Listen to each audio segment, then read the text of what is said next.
கடந்த 2021ஆம் ஆண்டு முதல்வராக பொறுப்பேற்ற ஸ்டாலின் இதுவரைக்கும் 5 லட்சம் கோடி ரூபாய் கடன் வாங்கியுள்ளதா அதிமுக பொதுச் செயலாளர் எடப்பாடி பழனிசாமி விமர்சனம் பண்ணியிருக்காரு.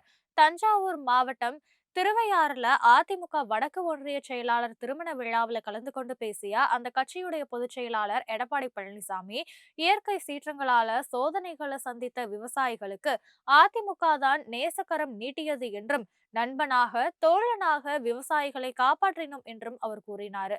திமுக ஆட்சியில தான் ஹைட்ரோ கார்பன் மீத்தேன் திட்டத்திற்கு புரிந்துணர்வு ஒப்பந்தம் போடப்பட்டதுன்னு, அதற்கு பிறகு ஆட்சிக்கு வந்த அதிமுக மத்திய அரசு கிட்ட பேசி டெல்டா மாவட்டங்களை பாதுகாக்கப்பட்ட காவிரி வேளாண் மண்டலமாக சட்ட ரீதியாக அறிவித்ததுன்னு சுட்டிக்காட்டியிருக்காரு.